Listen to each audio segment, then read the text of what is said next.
आंखें कमजोर होने पर डॉक्टर नजर का चश्मा पहनने की सलाह देते हैं। अब चश्मे स्टाइल स्टेटमेंट बन गए हैं, जिस कारण लोग अब नजर के चश्मों में भी स्टाइल ढूंढते हैं। यही नहीं, बाजार में 0 नंबर के चश्मे भी डिमांड में हैं।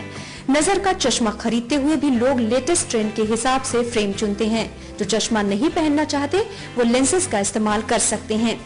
हमारी आंखें हैं बेशकीमती और उनकी देखभाल करना है जरूरी, खास तौर पर उन लोगों के लिए जिनकी नजर कमजोर हो चुकी होती है। आंखों की देखभाल, रेगुलर चेकअप, क्वालिटी प्रोडक्ट्स, ये सब आई केयर का ही हिस्सा है। चश्मे और लेंसेज को खरीदते वक्त किन बातों का ध्यान रखा जाए और इनके इस्तेमाल के वक्त क्या सावधानियां बरती जाए जिससे आंखों पर बुरा असर ना पड़े, ये जानना हमारे लिए बेहद जरूरी है। नमस्कार, हेल्थलाइन में आप सभी का स्वागत है। आंखें शरीर का आईना होती हैं। चेहरे की खूबसूरती में आंखों का खास महत्व है, लेकिन आजकल कमजोर आंखों की समस्या काफी बढ़ती जा रही है। जी हाँ, सेहत से जुड़ी इसी सब समस्याओं के बारे में हम आपको जानकारी देते हैं अपने हेल्थलाइन कार्यक्रम में। अगर आपकी भी सेहत से जुड़ी कोई समस्या है जिसके बारे में आप हमसे जानकारी चाहते हैं, तो आप हमें फोन करके अपनी हेल्थ से जुड़ी समस्या बता सकते हैं। हमारी फोन लाइन सोमवार दोपहर 12 बजे से 2 बजे तक खुली रहेंगी। हमारा फोन नंबर है 0172504334। हमारा नंबर आप अपनी टीवी स्क्रीन पर भी देख सकते हैं। आज हम बात करेंगे कमजोर आंखों, उसकी देखभाल और नजर का चश्मा लेने के दौरान बरती जाने वाली सावधानी के बारे में। और इस बारे में जानकारी देने के लिए हमारे साथ स्टूडियो में मौजूद हैं eye surgeon doctor Markandey Ahuja, जो पिछले 22 सालों से आंखों की बीमारी का सफल इलाज करते आ रहे हैं। डॉक्टर आहूजा, हमारे स्टूडियो में आपका स्वागत है। धन्यवाद। सबसे पहले मैं ये जानना चाहूंगी कि ये जो आंखों की कमजोरी है क्या? आंखों की कमजोरी उम्र के हिसाब से कई तरह की होती है। जैसे बचपन में आंखें, हर बच्चा जब पैदा होता है तो प्लस नंबर के साथ पैदा होता है जी। और 12 बरस की आयु तक आते आते उसकी आंखों का जो आईबॉल है वो भी ग्रो करता है, ऑर्बिट जो के आसपास की हड्डियां हैं वो भी ग्रो करती हैं। तो कहीं यदि बैलेंस बिगड़ जाए आंख के गोले की बढ़त में और आंखों की हड्डियों की बढ़त में, तो वहां पर जब अंतर आने लगता है तो आंखें कमजोर होने लगती हैं। मान लो हमारी ग्रोथ से आंखों का साइज बड़ा हो जाए तो इसे मायोपिया बोल देते हैं, जिसमें लंबी आंखें हो जाती हैं, बड़ी आंखें हो जाती हैं। इसी तरीके से छोटा रह जाए तो हम उसे हाइपरमेट्रोपिया बोल देते हैं। और जैसे उम्र के हिसाब से आपने प्रश्न किया, उम्र के हिसाब से 40 साल की उम्र में जैसे हमें नजदीक पढ़ने की दिक्कत आने लगती है जी। तो हम उसे प्रेस बायोपिया कह देते हैं। इसी तरीके से बढ़ती उम्र के साथ जैसे हमें मोतिया होने लगता है, जिसे कैटरेक्ट कहते हैं, तो आंखों में धीरे धीरे धीरे कमजोरी आने लगती है।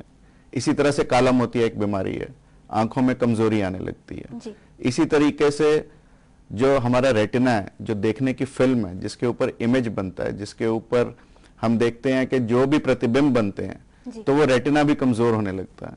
तो इस तरीके से उम्र के हिसाब से समय समय पर आंखों की कमजोरी के अलग अलग कारण हैं। हम धीरे धीरे सबके बारे में बात करेंगे। और इससे पहले कि हम आगे बढ़ें, मेरा यह मानना है कि आंखों को कमजोर हमारे जीवन में ना हो, इसकी शुरुआत गर्भ अवस्था में ही हो जाती है। कुछ चीजें ऐसी हैं जो मां को गर्भ अवस्था में ही देखनी चाहिए। जैसे माएँ गर्भ अवस्था में कोई ऐसी दवा ना लें, टेट्रासाइक्लिन्स हैं, थैलिडोमाइड है, ऐसी दवाइयां हैं जो यदि माएँ लेती हैं तो बच्चों की ना केवल आंखें कमजोर हो सकती हैं, परंतु आंखों में कई तरह के विकार भी पैदा हो सकते हैं, जिन्हें हम कंजेनिटल एनोमलीज कहते हैं। कुछ ऐसी कमजोरियां जो बाय बर्थ होती हैं। तो इसलिए गर्भावस्था से ही मेरा मानना है शुरुआत हो जाती है। जी डॉक्टर आहूजा, जैसा कि आपने कहा कि गर्भावस्था के दौरान से ही कुछ इस तरह की दवा नहीं लेनी चाहिए महिलाओं को कि बच्चे पर बुरा असर ना पड़े, पर यह भी माना जाता है कि गर्भावस्था के दौरान स्मोकिंग या फिर शराब पीने से भी बच्चों की बिल्कुल वो बच्चे की ना केवल आंखें, बच्चों के पूरे शरीर के लिए हानिकारक हैं। इसलिए स्मोकिंग और ड्रिंकिंग का कोई रोल ही नहीं है गर्भावस्था में। और दूसरी बात यह है कि जब बच्चा पैदा होता है, तो जब बच्चा पैदा होता है, तो जब माँ के पेट से आता है, बाहर आता है बच्चा, तो रास्ते में कई तरह के इन्फेक्शंस होते हैं बच्चे को।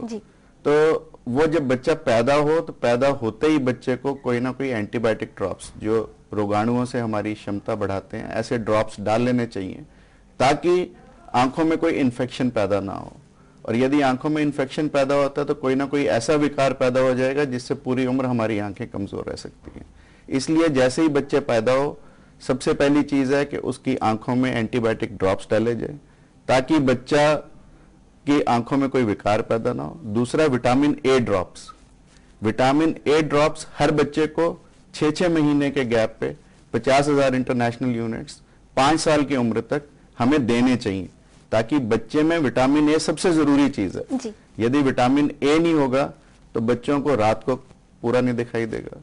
बच्चों के जो कॉर्निया है, जो काला हिस्सा हमें आगे दिखाई देता है, इसका गलने का चांस रहता है। तो इसलिए यह जरूरी है कि बच्चे को विटामिन ए पैदा होने से 5 साल की उम्र तक हर 6 महीने के गैप में 50,000 इंटरनेशनल यूनिट्स ड्रॉप्स हमें बच्चे को पिलाने चाहिए। तो आपका ये कहना है कि जो बच्चा जन्म लेता है तभी से आंखों की देखभाल करनी बहुत जरूरी है? बहुत जरूरी है।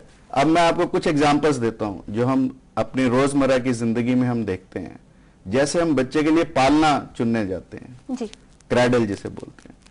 पालना चुनने के समय हम सिर्फ स्टाइल देखते हैं, फैशन देखते हैं कि पालना बच्चे का कैसा हो, खूबसूरत हो, पर हम ये भूल जाते हैं कि बच्चे की आंखें भी तब डेवलप कर रही हैं जब बच्चा पैदा हुआ। और यदि हमने पालना ऐसा लिया कि जो दोनों तरफ से बंद है, तो बच्चे की जो आंखों की दृष्टि है वो दूर तक जा ही नहीं पाएगी। इसीलिए पालना ऐसा हो जिसके बीच में गैप्स हो, ताकि बच्चा जब अपनी नजर घुमाए तो बच्चा उसमें से देख पाए। दूसरा, पालना हम रखते कहां है? आजकल छोटे छोटे घर हैं, बेड के बिल्कुल साइड पे हम पालना रख देते हैं। अब उस पालने से बच्चे की निगाह कभी दूर तक जाएगी नहीं, और यदि दूर तक जाएगी नहीं तो बच्चे की आंख डेवलप ही नहीं होगी।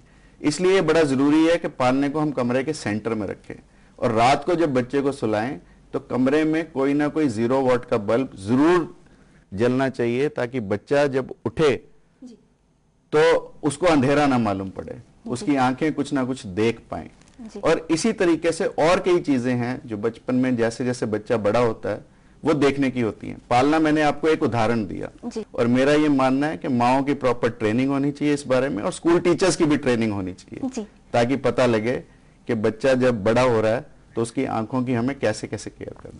जी डॉक्टर आहूजा, कमजोर आंखों के बारे में हम बात कर रहे हैं, फिलहाल यहाँ पर रुकेंगे। फिलहाल वक्त एक छोटे से ब्रेक का, आप बने रहिए हमारे साथ। ब्रेक के बाद हिलसाइन में आप सभी का स्वागत है, और आज हम बात कर रहे हैं कमजोर आंखों के बारे में। और इस बारे में बात करने के लिए हमारे साथ स्टूडियो में है eye surgeon doctor Markande Ahuja.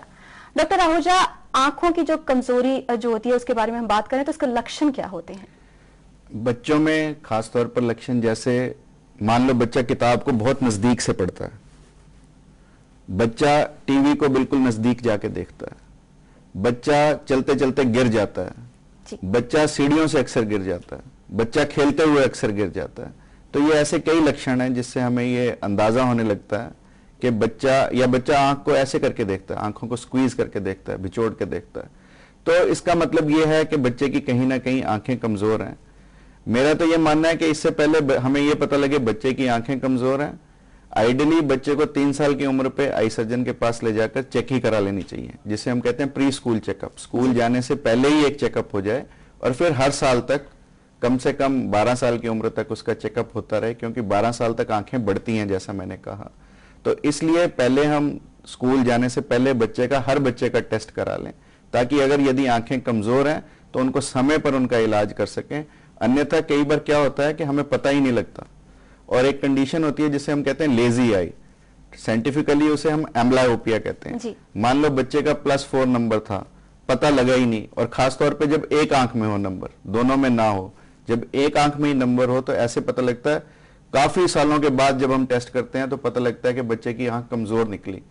तो जब कमजोर निकली तब हम उसका कुछ कर भी नहीं सकते। तो इसलिए समय पर बीमारी का पता लगना बहुत जरूरी है, ताकि हम समय पर उसका इलाज कर सकें।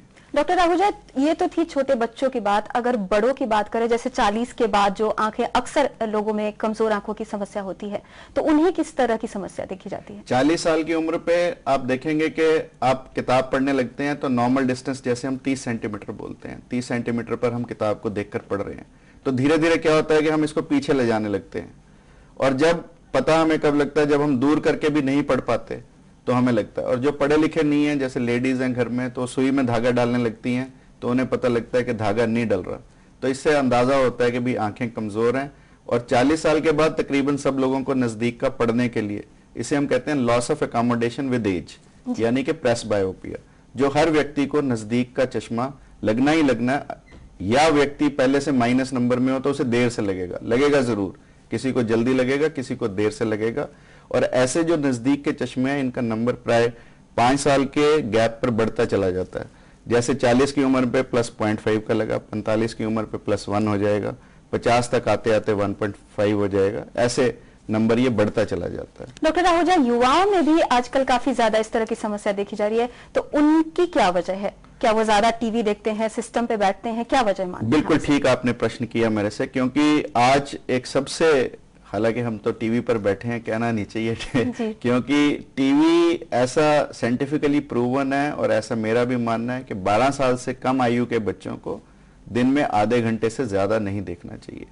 आज यदि आप स्कूल्स में आप देखो तो प्लेग्राउंड्स ही नहीं है स्कूल्स में, बच्चों की आउटडोर एक्टिविटीज ही नहीं है। बच्चे क्लासरूम में जाते हैं, क्लासरूम से घर बेडरूम में, बेडरूम भी मान लो 4थी मंजिल पे है या 5वीं मंजिल पे है, तो बच्चे ग्राउंड में नीचे आते ही नहीं खेलने। आउटडोर एक्टिविटीज आंखों की डेवलपमेंट के लिए बहुत इंपॉर्टेंट है, और 12 साल की उम्र से पहले हम बच्चों की कहीं ना कहीं डेवलपमेंट में आउटडोर एक्टिविटीज को, बाहर के खेलों को भूल गए हैं। यदि हम इन चीजों को याद रखेंगे, छोटी छोटी चीजें, हम अपने पुराने सिस्टम में जाएं।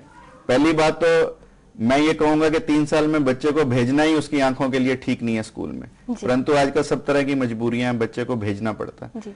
इसीलिए पुराने समय में हम 5 साल की उम्र में बच्चे को भेजते थे, तो 5 साल तक ग्रोथ काफी हद तक हो जाती है, उसके बाद भी ज्यादा लोड नहीं देते थे उसको प्राइमरी में।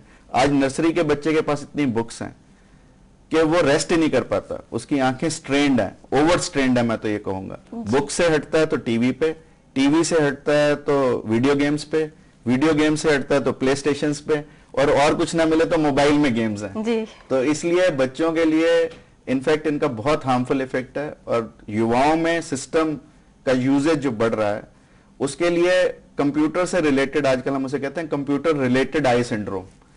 तो क्या होता है कि जैसे हम सिस्टम पर बैठते हैं तो सिस्टम से कुछ रेज ऐसी निकलती हैं जो हमारी आंखों की, जो टीयर फिल्म बोलते हैं हम, जो आंसुओं की जो फिल्म है, वो खराब होती है, वो डिस्टेबलाइज हो जाती है, ड्राई अप हो जाती है, जिसकी वजह से हमारी आंख का कॉर्निया भी इफेक्ट होता है, आंख का कंजंक्टिवा भी इफेक्ट होता है, हमारी सारी आंख के स्टेटस बिगड़ता है। तो इसलिए हमें एक तो सिस्टम के लिए हमें कई चीजें जरूरी हैं जो ध्यान देनी होती हैं।